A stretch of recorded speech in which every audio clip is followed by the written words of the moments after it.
दुनिया में सबसे ज़्यादा अफ़ीम की खेती अफ़गानिस्तान में 85% होती है।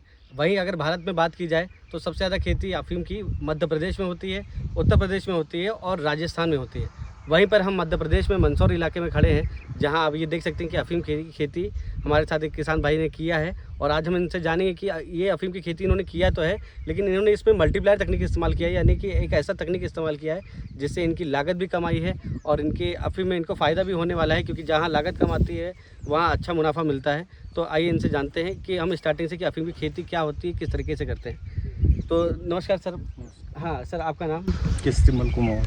केसरीमल कुमार। सर ये कहाँ से हैं आप? गांव कौन सा है? गाँव रेवास देवड़ा। रेवास देवड़ा से। अच्छा सर, मुझे थोड़ी सी आपकी जानकारी ये चाहिए कि ये अफ़ीम की खेती जो है कौन से महीने में स्टार्ट की जाती है यहाँ पर? अक्टूबर में। अक्टूबर में इसकी स्टार्ट की जाती है। और अगर बात की जाए तो इसकी जो अफ़ीम की खेती हम जो करते हैं, इसमें बीज लगाते हैं कि हम कोई नर्सरी से पौधा लेके आते हैं? बीज लगाते हैं।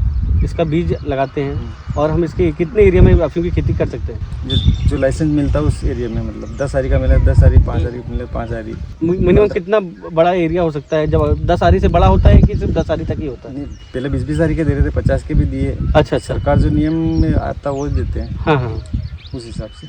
अच्छा, यानी कि 10-20 आरी, अब 10 आरी की देते हैं। 10 आरी का दे रहे हैं। हाँ। जी। जैसे कि आप सबको मालूम है कि अफ़ीम की खेती ज़्यादातर किसके लिए यूज़ होती है? मॉर्फिन के लिए यूज़ होती है, मेडिसिन के और भी काम के लिए यूज़ होती है। बहुत सारी मेडिसिन इसकी दवाइयाँ बनती हैं।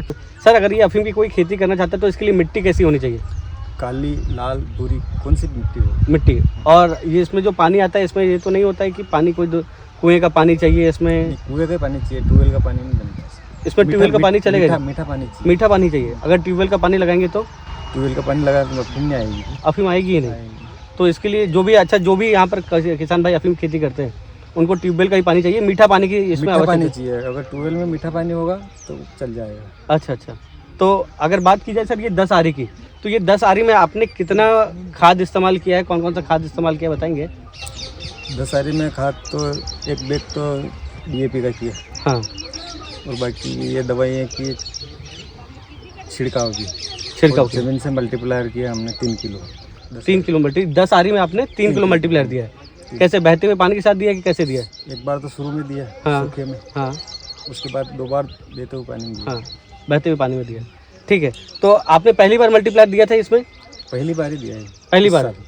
20 साल से आप अफ़ीम की खेती करते आ रहे हैं। तो 20 साल में आपने पहली बार मल्टीप्लायर दिया है, तो आपको कुछ फ़र्क दिखाई दिया कि मल्टीप्लायर देने से और जो अन्य साल से पहले रासायनिक खाद देते थे इसमें क्या कुछ फ़र्क आया है?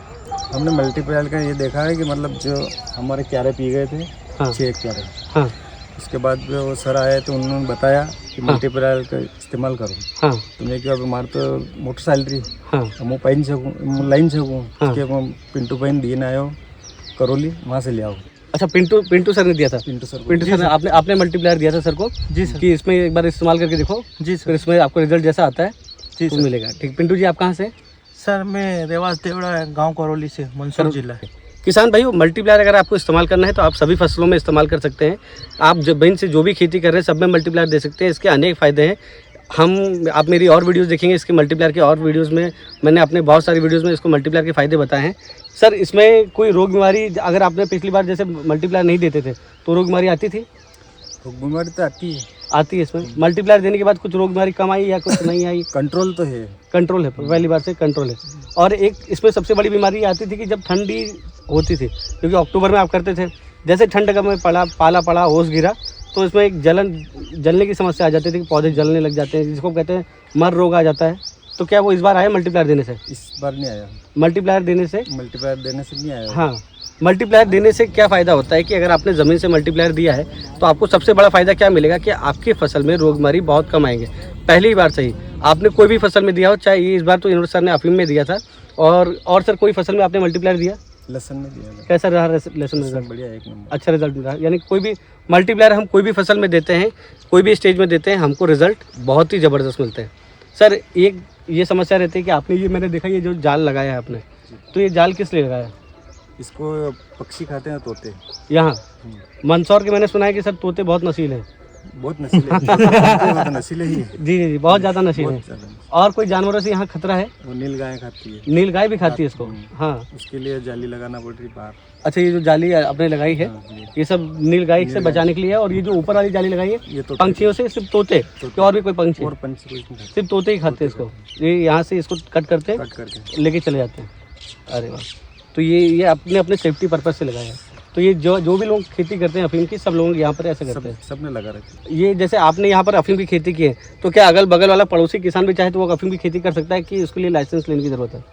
वो तो सरकारी लाइसेंस पुराना है, मतलब अब नया लाइसेंस तो मिल नहीं रहे, सरकार दे नहीं रही। नया लाइसेंस दे ही नहीं रही दे सरकार? नहीं रही सरकार। हाँ। जो पुराना ही लाइसेंस चला रहा है हम्म। वो लाइसेंस। और सर इसमें चोरी होने की कोई समझ, ये कोई वो रहता है कि दिक्कत? चोरी का तो बहुत खतरा है इसमें। तो किस तरह से आप इसको मैनेज करते हैं, बचाते कैसे हैं? रात को रखवारी करते हैं, दिन भर या सर दिन कुएं भर पे ही भी यही सोते हैं। करते हैं। तो यही सोते ही हैं? हाँ, यही सर। सोते हैं। जैसे ये अफीम का निकलने लग जाता है, ये डोडा निकलने लग जाता है। ये रात को भी करते हैं, लोग कर जाते हैं कि हाँ हाँ। निगरानी तो करनी पड़ती है रात को।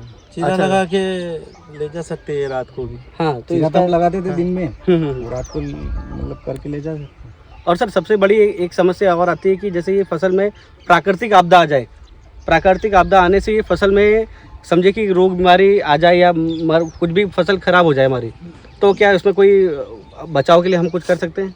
कुछ नहीं कर सकते, कुछ भी नहीं? कुछ भी कोई लाइसेंस, कुछ बीमा, ये कोई बीमा होता है इसका? बीमा में कुछ भी नहीं होता है, इस फसल का बीमा नहीं होता नहीं है? होता है। अच्छा, तो यानी कि प्राकृतिक आपदा आ जाए तो फिर वो आपके ऊपर दिक्कत है? अपने ऊपर है। हाँ। अगर आपने कुछ क्वांटिटी में जो गवर्नमेंट को देना होता है, वो गवर्नमेंट में अगर उस क्वांटिटी में अफीम नहीं पहुंच पाए, तो चाहे प्राकृतिक आपदा है, चाहे कुछ भी है, चाहे चोरी हो जाए, हाँ, गवर्नमेंट को उससे मतलब नहीं है, आपको उतना देना पड़ता है। देना ही पड़ता है। वो आपका रिस्क रहता है, इसलिए आपको इतना मेहनत करके बचाना पड़ता है। आप सुबह से शाम तक यहीं पर रहते हैं, खाना पीना सब आपका, जब तक ये अफीम रहेगा यही तब तक आपका 1 महीना 2 महीना 3 महीना आपका यहीं पर रहता है। जी। बहुत बचाव के लिए जरूरत पड़ती है इसमें। अच्छा जी जी। इसके डोडे की जो कठोरता है, चीरा लगने में डोडा नहीं फट रहा होगा, है ना? उसके बाद में पत्ते थोड़े से डार्क ग्रीन है, लंबे हैं, चौड़े हैं। बिल्कुल कंप्लीट है, मतलब अतरी हाइट में कभी नहीं देखी अम्बल की जंग। जी जी जी और ऐसी डोडा की साइज भी नहीं देखी। जी। हाँ, मल्टीप्लायर इस्तेमाल करने से सर ये डोडा का साइज बड़ा आपका? डोडा की साइज एक जैसी है। हाँ पहले क्या है कि मतलब छोटी डोडी रहती थी ऐसी, हाँ हाँ। इस बार एक जैसी डोडा है। अच्छा अच्छा। तो ग्रोथ भी अच्छी है इसकी। अच्छा जी जी जी। तो सर जैसे ये डोडा है, तो इससे कितने बार एक डोडा में कितनी बार चीरा लगा सकते हैं?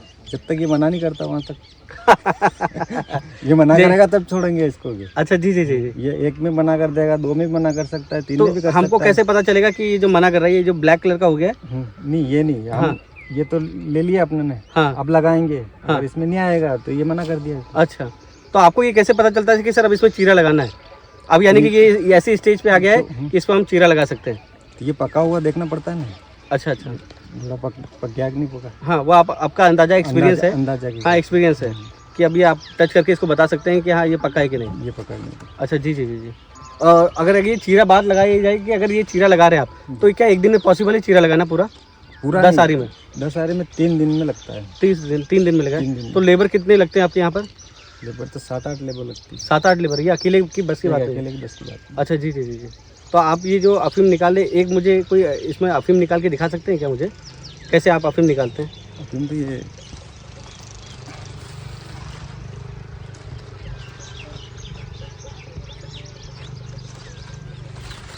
अच्छा, इसमें कोई डोडे में से आप अफीम निकालते हैं? जी, अच्छा, फिर इसको इकट्ठा कहीं करते हैं? कट्टा कटोरी में करते हैं। अच्छा अच्छा जी जी जी जी। सर और एक चीज़ है कि जैसे इसका जो कहते हैं कि इस पत्तों की सब्जी भी बनाई जाती है, तो कौन सी ये स्टेज पे ही तोड़ के बनाई जाती है जब छोटे? वो छोटा वाला रहता है, जब छोटा पड़ता है 4 इंच रहता है, है। वो भी बड़ा अच्छा लगता है, सब्जी खाने में बड़ा अच्छा लगता इसी है। की सब्जी है। इसमें दूध आने के बाद इसकी सब्जी अच्छी नहीं लगती। अच्छा, यानी जब तक ये नहीं आया है कि यहाँ तक, ये जैसे डंडी ने दूध कहते हैं इसको, क्या कहते हैं? दूध कहते हैं। जब तक ये नहीं आया तब तक इसकी सब्जी, फूल आने के बाद उसकी सब्जी नहीं बनती। हाँ, फूल नहीं आया उससे पहले सब्जी बना देते हैं। अच्छा जी जी जी जी। हाँ, जैसे ये डोडा हो गया, आपसे अफीम तो गवर्नमेंट ले लेती है, तो ये क्या डोडा भी गवर्नमेंट लेती है, या कहते हैं जो खसखस निकलता है वो भी गवर्नमेंट लेती है क्या? वो नहीं लेती। वो नहीं लेती, सिर्फ आपसे अफीम लेती है? अच्छा जी जी जी जी। और इसके बीज खुद आप तैयार करते हैं? बीज तो इसमें निकलते हैं। हाँ, आप खुद ही वही रखते हैं, कहीं कोई खरीदने की कोई ज़रूरत नहीं, कोई एक्सटर्नल खर्च नहीं है? जी जी जी जी। तो मैं एंड में ये एक सर से पूछना चाहूँगा कि सर आपका ओवरऑल जो यहाँ का एक्सपीरियंस रहा है मल्टीप्लायर इस्तेमाल करके, वो कैसा रहा? आप अगर कोई किसान भाई अफीम की खेती करना चाहता है, वो चाहता है कि उसके खर्चे कम लगें, पैसे उसके बचें, अच्छी फसल उसको मिले, मुनाफा अच्छा हो, तो मल्टीप्लाई इस्तेमाल करना चाहिए कि नहीं? मल्टीप्लाई इस्तेमाल करना चाहिए। करना चाहिए। आपने पहली बार पहली इस्तेमाल बार किया हमने, मतलब तो उसमें एक तो बीमारी नहीं आती है हाँ। और हरापन अच्छा रहता है। जी जी जी, ठीक है। तो किसान भाइयों, आप कोई भी फसल में मल्टीप्लाई इस्तेमाल कर सकते हैं, चाहे वो अफीम की हो, चाहे लहसुन की हो, चाहे अन्य कोई भी फसल हो। आप ज़मीन से जो भी खेती करते हैं सब में मल्टीप्लाई इस्तेमाल कर सकते हैं। भारत के किसी भी राज्य में आप रहते हैं, कहीं पर भी रहते हैं, अगर आप अफीम की खेती करना चाहते हैं या अन्य कोई भी खेती करना चाहते हैं तो आप मुझे संपर्क कर सकते हैं। मेरा मोबाइल नंबर है 8299055733। भारत के कोई भी राज्य में रहते हैं, मुझे संपर्क कीजिए, मल्टीप्लायर मंगवाइए, आपके घर तक आएगा मल्टीप्लायर। नमस्कार किसान भाइयों, मिलते हैं अगले वीडियो में। धन्यवाद किसान भाई।